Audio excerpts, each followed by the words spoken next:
तो देखो यहाँ ज़्यादा कुछ विषय समझा नहीं लिखना है कि लिखते हुए कि सबसे पहले ध्यान दो यहाँ से। आप आज जाने किसके बारे में, मतलब ब्लीचिंग पाउडर के बारे में। एक और बताना था ना, ब्लीचिंग पाउडर जिसको बोला जाता है बिरंजक चूर्ण बोला जाता है कि ना, जिसका सूत्र होता है CaOCl2 होता है। सबसे पहले जान जाओ कि ब्लीचिंग पाउडर या बिरंजक चूर्ण को रासायनिक नाम क्या होता है, तो कैल्शियम ऑक्सीक्लोराइड होता है। कैल्शियम ऑक्सी क्या होता है, कैल्शियम ऑक्सीक्लोराइड होता है, यानी इसका रासायनिक नाम क्या होता है, कैल्शियम ऑक्सीक्लोराइड होता है। उसके बाद ब्लीचिंग पाउडर का जो रासायनिक सूत्र होता है वो क्या होता है, CaOCl2 होता है, यानी कैल्शियम ऑक्सीक्लोराइड होता है। कैल्शियम ऑक्सीक्लोराइड होता है, जिसको क्या बोला जाता है, ब्लीचिंग पाउडर या बिरंजक चूर्ण है, जो क्या किया जाता है उसको मतलब बोला जाता है। अब इसको बनाने की विधि जानेंगे, मतलब जो किस तरीका से बनाया जाता है। तो इसको बनाया जाता है, ध्यान देना बातों को, इसको कहता है ठोस बुझा हुआ चूना, मतलब CaOH के होल्टू को बोला जाता है और जी ठोस बुझा हुआ चूना। बिना बुझा हुआ चूना मतलब उसमें जल का अंश नहीं रहता है, और बुझा हुआ चूना मतलब जिसमें जल का अंश रहता है। ठोस बुझा हुआ चूने पर क्या किया जाता है, 313 केल्विन या 40 डिग्री सेल्सियस पर ताप पर, मतलब उसका तापमान कितना होना चाहिए, 40 डिग्री सेल्सियस पर, उसमें क्या किया था, क्लोरीन गैस प्रवाहित किया जाता है। क्लोरीन गैस क्या किया था, प्रवाहित करने से किसका निर्माण होता है, तो बिरंजक चूर्ण का निर्माण होता है। कैसा चूना होगा जी, तो बुझा हुआ चूना होगा। ध्यान देना बातों को, बुझा हुआ चूना को कितना डिग्री सेल्सियस पर, तो 40 डिग्री सेल्सियस या 313 केल्विन पर क्या किया था, कौन सा गैस प्रवाहित किया जाता है, क्लोरीन गैस। देखो जब ठोस बुझा हुआ चूना में क्या किया था, इसको 313 केल्विन या 40 डिग्री सेल्सियस पर इसको क्या किया था, इसमें क्लोरीन गैस को हम लोग प्रवाहित कर दिए मतलब प्लस कर दिए, तो किसका निर्माण हो जाता है, तो बिरंजक चूर्ण का निर्माण होता है, CaOCl2 और प्लस जल देता है। ये तक समझ में आ गया होगा, यानी ज़्यादा कोई विशेष नहीं है। आप जान जाएंगे इसके गुण धर्म यानी गुण के बारे में, यानी इसका प्रॉपर्टी जाने, किसका प्रॉपर्टी जानेंगे, तो ब्लीचिंग पाउडर अर्थात बिरंजक चूर्ण का। तो सबसे पहले ही होता कैसा है, तो हल्का पीला रंग के लिए मतलब पीला रंग लिए हुए बदलता है, हल्का पीला लिए हुए, पीला रंग लिख सकते थे, पीला रंग लिए हुए या पीला लिए हुए पीलापन, इसको बोल सकते हैं हल्का पीला लिए सफ़ेद चूर्ण होता है, यानी हल्का पीला रंग होता है लेकिन चूर्ण होता कैसा है, तो सफ़ेद होता है, जो क्या करता है, क्लोरीन जैसी गंध देती है। मतलब इसका जो गंध देता है, मतलब इसका जो धमक होता है वो कैसा होता है, तो क्लोरीन जैसा होता है। आप ध्यान दो आगे, पहला पॉइंट समझ में आ गया, किया था गुण था। दूसरा गुण कहता है ये कैसा यौगिक होता है जी, तो अस्थायी यौगिक होता है। कैसे यौगिक होता है, जो ब्लीचिंग पाउडर है वो अस्थायी यौगिक है। उसके बाद जानो इसमें और कहता है यह वायुमंडलीय नमी और कार्बन डाइऑक्साइड द्वारा क्या होता है, यह अपघटित हो जाता है। यानी ये वायुमंडल में जो नमी पाया जाता है, यानी जल का अंश पाया जाता है, और वायुमंडल में क्या पाया जाता है, कार्बन डाइऑक्साइड पाया जाता है, जिसको से क्या होता है, अपघटित हो जाता है। अपघटित मतलब टूट जाता है ना, इसका मतलब ये जैसे अपघटन अभी रहता है ना, अपघटन मतलब क्या होता है, टूटना ही होता है, तो ये क्या होता है, ये टूट जाता है। अब चौथा नंबर कहता है वायु में खुला छोड़ देने पर, ध्यान देना बातों को, वायु में खुला क्या कर दिया जाता है, छोड़ दिया जाता है, तो ये किस गैस का निर्माण करता है, Cl2 गैस ये निकालता है, बाहर निकालता है या निर्माण करता है। पांचवा पॉइंट देखो, लास्ट पॉइंट कहता है ये तानु आम्ल, बताए थे तानु आम्ल सांद्र अम्ल, जिसमें आम्ल की मात्रा कम रहेगा उसको तानु आम्ल, और जिसमें आम्ल की मात्रा ज्यादा रहेगा उसको बोलते थे सांद्र अम्ल। जिसमें आम्ल ज्यादा और पानी कम उसको बोलते थे सांद्र, और जिसमें आम्ल कम और पानी ज़्यादा उसको बोलते थे तानु। तो कहता है तानु अम्लों की अभिक्रिया किससे कराता है? Cl2 गैस, मतलब अभी जब क्या किया था, जब ब्लीचिंग पाउडर को जब तनु अम्ल से अभिक्रिया कराया था तो किस गैस का निर्माण करता है? तो क्लोरीन गैस का ये निर्माण करता है, क्लोरीन गैस बनता है। देखो यहाँ अभी इसका उपयोग है, उपयोग भी 5 पॉइंट को जान लेंगे। सबसे पहले जाने इसका रासायनिक सूत्र क्या होता है, नाम क्या होता है, इसको अच्छा एक बार भुला गए। इसे जो किस विधि द्वारा बनाया जाता है जी, तो हेसेन-क्लेवर द्वारा, हेसेन-क्लेवर विधि द्वारा इसको बनाया जाता है। ब्लीचिंग पाउडर को किस विधि द्वारा बनाया जाता है? तो हेसेन-क्लेवर, यह था क्या है? हेसेन-क्लेवर विधि द्वारा इसको प्राप्त किया था, बनाया जाता है। अब इधर अब उपयोग में कहता है इसका उपयोग क्या किया था? कीटाणुनाशक युक्त जल, मतलब जो अशुद्ध जल रहेगा उसको शुद्ध करने में इसका उपयोग किया जाता है। दूसरा उपयोग कहता है इसको कपड़ा, कागज आदि को क्या करने में? विरंजित करने में इसका भी उपयोग किया जाता है। आप देखो आगे ध्यान देना बातों को। उसके बाद तीसरा पॉइंट कहता है कि O2, Cl2, क्लोरोफॉर्म, इस सभी को आदि को क्या करने में? बनाने में, यानी बनाने में भी किया जाता है। किसका उपयोग? तो ब्लीचिंग पाउडर का। उसके बाद अगला पॉइंट कहता है कि कई रासायनिक उद्योगों में एक उपचायक के रूप में, यानी रासायनिक उद्योगों में भी इसका उपयोग किया जाता है, लेकिन किस रूप में किया जाता है? तो उपचायक के रूप में किया जाता है। किसके रूप में किया जाता है? उपचायक के रूप में किया जाता है। तो सबसे पहले ब्लीचिंग पाउडर का रासायनिक नाम कैल्शियम ऑक्सीक्लोराइड है। इसका रासायनिक सूत्र CaOCl2 है। इसे हेसेन-क्लेवर विधि द्वारा प्राप्त किया जाता है। इसको बनाने के लिए क्या होना चाहिए? तो बुझा हुआ चूना होना चाहिए। तापमान कितना होना चाहिए? 40 डिग्री सेल्सियस होना चाहिए। और क्या होना चाहिए? क्लोरीन गैस होना चाहिए, ताकि उसमें हम प्रवाहित कर सकें। तो किसका निर्माण होगा? विरंजक चूर्ण का, यानी ठोस बुझा हुआ चूना पर कितना जी? इसको 40 डिग्री सेल्सियस पर क्या गया था? क्लोरीन गैस में प्रवाहित किया जाता है, तो विरंजक चूर्ण बनता है। इसका इक्वेशन यह है CaOH2 प्लस Cl2, जब इसके केल्विन पर किया था गर्म तो क्या बनता है? CaOCl2 प्लस H2O का निर्माण होता है। CaOCl2 क्या है? तो यही ब्लीचिंग पाउडर है। गुणधर्म में ध्यान से बातों को, यह हल्का पीला रंग लिए सफेद चूर्ण होता है, जो क्लोरीन जैसे कौची देती है? गंध, इसका सुगंध होता है, जो गंध होता है, दुर्गंध होता है, वो कौची कैसा होता है? क्लोरीन गैस का जैसा होता है, वैसा इसका भी होता है। या कौची होता है? एक अस्थायी यौगिक है। ये वायुमंडल में नामी होता है, जल होता है, कार्बन डाइऑक्साइड, इसको क्या होता है? ये अपघटित हो जाता है, टूट जाता है। इसको वायु में खुला छोड़ देने पर क्या करता है जी? ये Cl2 गैस बाहर निकालता है, यानी इसको वायुमंडल में खुला छोड़ देंगे तो ये जो कार्बन क्लोरीन गैस को बाहर करते रहेगा। 5वां पॉइंट कहता है कि यह तानु अम्लों से अभिक्रिया कर Cl2 गैस बनाता है। जब अम्ल से अभिक्रिया करता है तो किस गैस का निर्माण करता है? तो क्लोरीन गैस का निर्माण करता है। इसका उपयोग भी बहुत ज़्यादा किया जाता है।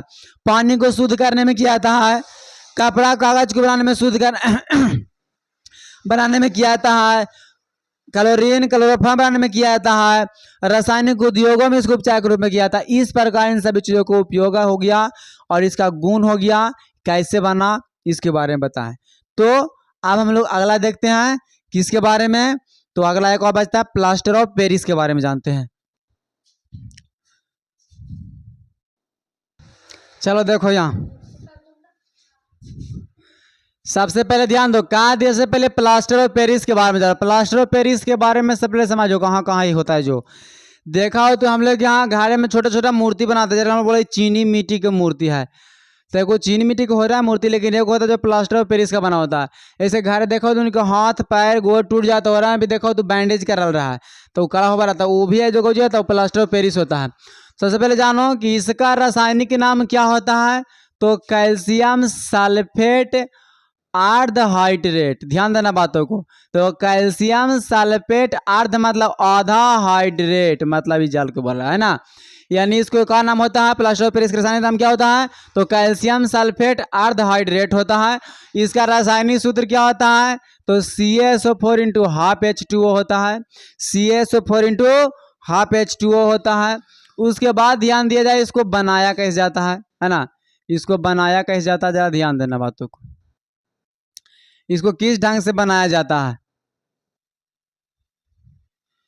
सब में इंक खत्म हो गया ना, सब में अब भारे पड़ेगा। अच्छा चलो, इसमें है, कहता है कि जिप्सम को क्या किया था, कैसा बर्तन में जी, जिप्सम को इस्पात के बर्तन में, कैसा बर्तन में, इस्पात के बर्तन में, जिप्सम को इस्पात के बर्तन में क्या करते हैं, 373 केल्विन या 100 डिग्री सेल्सियस ताप पर इसको क्या किया था, गर्म करने से यह क्या होता है, जाल के अणुओं का क्या करता है, त्याग कर प्लास्टर ऑफ पेरिस बनाता है। कितना अणुओं का त्याग करता है, तो 1.5 अणुओं का त्याग करता है। कितना अणु का, 1.5 अणु जल का त्याग करके किसका निर्माण करता है, तो प्लास्टर ऑफ पेरिस का निर्माण करता है, प्लास्टर ऑफ पेरिस का निर्माण करता है। देखो है ना, इसको या भी लिख सकते हैं या ई भी लिख सकते हैं, ध्यान देना बातों को। यहाँ पे इसको संतुलित इधर कर दिया है, ऐसे भी लिखते हैं, लेकिन देखो यहाँ 3/2 कहने का मतलब 1.5 होता है, 3/2 कहने का मतलब 1.5 होता है। देखो जब कैल्शियम सल्फेट को, ध्यान देना बातों को, इसको है जो क्या किया गया, इसको गर्म किया गया तो क्या करता है, ध्यान देना, किसको, ये जिप्सम है, जिप्सम का फॉर्मूला CaSO4 × 2H2O कर देगा तो कुछ हो जाएगा जिप्सम, लेकिन हाफ H2O कर देगा तो कुछ हो जाएगा प्लास्टर ऑफ पेरिस। आधा अगर अणु जल रहेगा तो प्लास्टर ऑफ पेरिस, अगर ध्यान देना बातों को 2 अणु जल रहेगा तो कौन कहलाएगा, जिप्सम, कौन कहलाएगा जी, जिप्सम कहलाएगा। ध्यान देना बातों को, जिप्सम कब कहलाता है, जिप्सम फॉर्मूला क्या होता है, तो CaSO4 × 2H2 होता है, जिप्सम होता है। अब जब CaSO4 × हाफ H2 होता है, कौन जाता है, प्लास्टर ऑफ पेरिस। तब उसको 100 डिग्री सेल्सियस या 373 केल्विन पर जब जिप्सम को गर्म किया जाता है तो किसका निर्माण होता है जी, तो वह 1.5 अणु जल को त्याग करके वो प्लास्टर ऑफ पेरिस का निर्माण करता है। और लेकिन बर्तन हो, जिप्सम को किस बर्तन में रखा जाता है, तो बर्तन होना चाहिए इस्पात का, किसका होना चाहिए जी, बर्तन इस्पात का होना चाहिए। अब इसका हम लोग नीचे जाने गुण के बारे में, ये ध्यान देना बातों को, दो ई भी क्वेश्चन, दोनों बात एक क्वेश्चन, दोनों एक ही है, ई लिखो या याद दिया हुआ है, ऊपरा का लिखो या निचला का लिखो या दोनों लिखो, कोई दिक्कत नहीं है। देखो CaSO4 × 2H2O से ये बना है, तो यहाँ ध्यान देना बातों को, यहाँ क्या कर दिया गया है, जो पहले बात को समझो तो समझ में आ जाएगा अपने आप।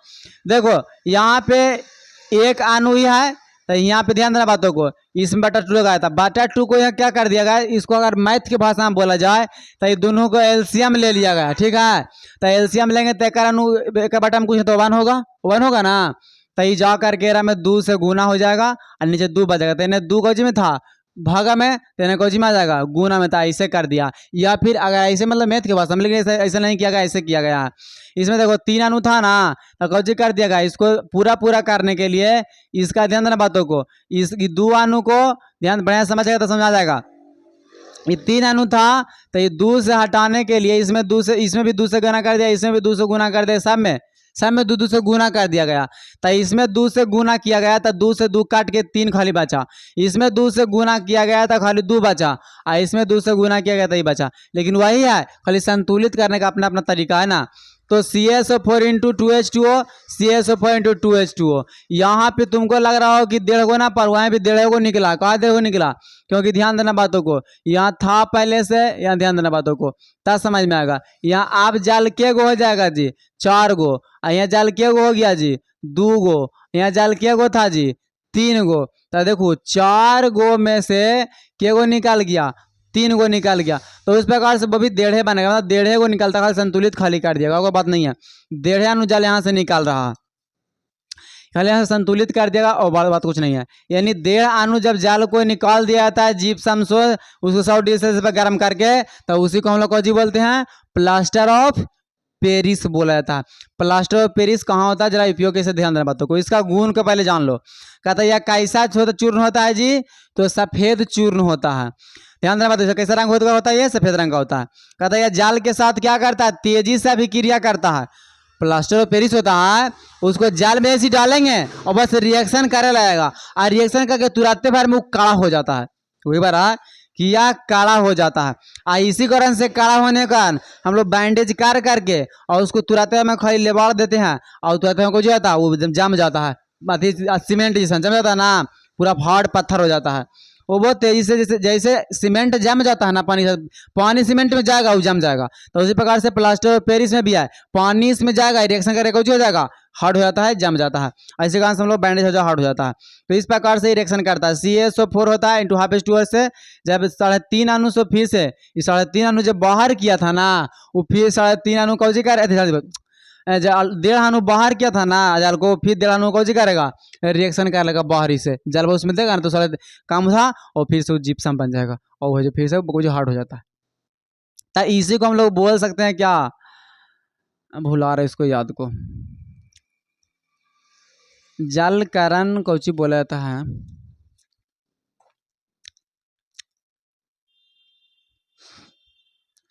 पेरिस का जमना भी इसको कह सकते हैं कि ना, इसको कह सकते हैं पेरिस का जमना, इसी को बोला जाता है। छोड़ो उसको, मतलब नहीं है, आप जान जाओ। 2 पॉइंट समझ में आ गया। दोनों पॉइंट क्या था, इसका गुण था। पहला गुण इस सफेद चूर्ण था, दूसरा गुण इस जल के साथ जल्दी अभिक्रिया करके और हार्ड हो जाता है। अब दूसरा पॉइंट, अब जानो उपयोग के बारे में, इसका उपयोग यह है कि ना, उपयोग जरा जानिए। उपयोग का था, इसका उपयोग कहाँ किया था हम लोग अभी बताया, चिकित्सा में बताइए, बैंडेज के नाम है ना, टूटी जो हड्डी होता है उसको बैठाने एवं जोड़ने में किया था। बैठाने एवं जोड़ने में मतलब वो जहाँ से हट जाता है, तो हट जाता था उसको क्या किया था, उस जहाँ पे डॉक्टर जो सटा देता है और उसके बाद जब इसको बैंडेज करके जब इसको कर देता है ना स्थिर जगह पर, तो जाता है उसको जम जाता है जा करके, आई जम जाता है तो स्थिर से जगह पर जाकर बैठ गया। अब बैठ जाता है हड्डी जो धीरे धीरे धीरे धीरे हमारे मांस के अंदर से जाते जाते जाते मतलब अंदर वो दबाए, ध्यान देना बातों को, ऐसा कुछ केमिकल उसमें नहीं दिया था कि वो हड्डी है जो मतलब जुड़ जाएगा, और वो समझना बात होगा। अगर हम लोग नहीं भी हड्डी जोड़वाएंगे ना, तो छोड़ देंगे ना इसी हड्डी को टूटे पर में, तो वो अपने से जुट जाएगा, लेकिन जैसे बैठना चाहिए वैसे नहीं बैठेगा, इसलिए डॉक्टर के पास जाना पड़ता है। लेकिन हड्डी अपने आप जुट जाता है, उसमें जो हड्डी का मात्रा होता है ना, अपने आप हड्डी जो टूटता है वहाँ से बढ़ता जाता है, और दोनों के जो केमिकल आकर के मिलता है और कुछ होता है वो जुट जाता है, अपने ऑटोमेटिक जुट जाएगा। कहीं पे टूट गया ना अंगुली, तुम्हारा अंगुली टूट गया, नहीं जोड़वाएगा तो अपने से वो जुट जाएगा। लेकिन जोड़वाते हैं इसीलिए, मान लो अंगुली टूटा और टेढ़ाई से हो गया, अब वो ऐसे ही रह जाएगा। ऐसे जोड़वाते हैं तो सीधा कर देता है डॉक्टर, और उसको पेरिस प्लास्टर लगाता है तो सीधा हो जाता है, समझने कि ना, टेढ़े रहेगा लेकिन लगाने से सीधा हो जाता है। और सीधा हो गया, बैठ गया स्थिर से, और धीरे धीरे धीरे धीरे अंदर से मतलब हमारे और दवाई देता है तो इन्हें खाते हैं तो मतलब ज़्यादा मात्रा में उसका मतलब बढ़ता है। ऐसे काम धीरे धीरे बढ़ता है, दवाई खाएं तो ज़्यादा बढ़ा और कारण से वो अपने आप जो ऑटोमेटिक जुट जाता है। ऐसे भी जुट जाएगा, है कि ना। पहले के आदमी जो था, पहले का डॉक्टर था जी, कौन डॉक्टर था पहले, तो पहले टूटता था, जुटता था, नहीं जुटता था अपने से जुट जाता था, है कि ना। लांगड़े तो लांगड़े जुट गया, ऐसे अगर मान लो हाथ जुट गया तो ऐसा हाथ हो गया, तो ऐसा ही जुट के रखा जाता था, लेकिन जुट जाता था, ठीक हो जाता था, दर्द नहीं करता था। चलो ध्यान दो, तो क्या करता है यहाँ पे बैठाने के लिए और जोड़ने के लिए क्या था, टूट जाता है उसको जोड़ने के लिए जहाँ पे लगाया जाता है और मतलब बैठ जाता है और जुट जाता है कि ना। अभी नहीं ध्यान दो, कहता है खिड़कियों दरवाजों को छिद्रों को बंद करने के लिए भी किया था। मतलब कहीं खिड़की दरवाजा में छिद्र है तो उसको भी बंद करने के लिए इसका इस्तेमाल करते, लगा देंगे तो हार्ड हो जाएगा अपने आप, है ना, आप ही मतलब अथी नहीं होगा। कहता है इसका उपयोग खिलौना सजावट मूर्ति बनाने में, देखा हो तो सरस्वती पूजा में जो मूर्ति चीनी मिट्टी का लाया, चीनी मिट्टी का बड़ा बड़ा मूर्ति जो बनता है वो प्लास्टर ऑफ पेरिस का बना हुआ था। जो मूर्ति सरस्वती पूजा में लाए थे ना, वो कुछ था, वो प्लास्टर ऑफ पेरिस का मूर्ति था कि ना, वो प्लास्टर ऑफ पेरिस से रहता बना हुआ रहता है। अब प्लास्टर ऑफ पेरिस से मान लो इसे बन गया कैसे, तो प्लास्टर ऑफ पेरिस में छोटा छोटा सान उसमें डाला जाता है, और सान डाला जाता है, उस सान मिल करके उसको मूर्ति टाइप उसे ढांचा में बना दिया जाता है। और मतलब किसी मतलब समझो नहीं बात के, वो ढांचा में पहले डाला गया क्या चीज, प्लास्टर ऑफ पेरिस को घोर दिया गया पानी में, और उसमें जो रुआ बोलो अथी जो भी बोलो सान बोलो उसमें डाल दिया था, डाल को उसमें मिला दिया था, और उस सांचा में उसको डाल करके थाप दिया था सगरो, खाली बस धागवा को अवथिया को मिला करके, और वो अपने आप को जी बोले हट हो जाता है ना कि वो थोड़ा देर के बाद जम जाता है, मतलब कुछ देर समय के बाद, और फिर उसको सांचा में से निकाल दिया था, फिर मूर्ति का निर्माण हो जाता है इस प्रकार से। और फिर पीछे खोखा रहता है, उसको फिर से एक बार इधर से बना करके उसको साट दिया था, पीछे से खोखे रहता है, अंदर खाली रहता है, खाली से छोटा मोटा रहता है। तो क्या कहता है, इसको खिलौना सजावट आदि बनाने में किया था। अब आग रोधक पदार्थ को मतलब आग से जो जलने में कोई पदार्थ से बना है कि जाल आग में ना जले, तो उस केस में प्लास्टर ऑफ पेरिस का इस्तेमाल किया जाता है। यानी आगिन रोधक यानी आग से जलने वाले नहीं जलने वाले पदार्थ बनाने के लिए हम लोग प्लास्टर ऑफ पेरिस का इस्तेमाल करते हैं। यानी आगिन रोधक पदार्थ बनाने के लिए किसका उपयोग किया जाता है, तो प्लास्टर ऑफ पेरिस का इस्तेमाल किया जाता है। प्लास्टर ऑफ पेरिस बनता किस से है, तो जिप्सम से कैसे बनता है, इसको गर्म किया था, इसको गर्म कितना किया था, तो 100 डिग्री सेल्सियस या 373 केल्विन तक इसको गर्म किया था। गर्म करने से कितना अणु का जल का बाहर होता है, तो 3.5 अणु को जो है 12.3 बोलते हैं, 1.5 अणु जल का जो होता है बाहर हो जाता है, तो उसको हम लोग क्या बोलते हैं, प्लास्टर ऑफ पेरिस बोलते हैं। और फिर से उसको जाल में डाला जाता है, तो फिर से 1.5 अणु को कुछ करता है, अपना अणु को फिर से ग्रहण कर लेता है, तो फिर से कुछ जाता है, जिप्सम बन के जम जाता है। इस प्रकार से उसको छाप लो इसको, है ना। तो आज तक इतना ही, और अगले क्लास में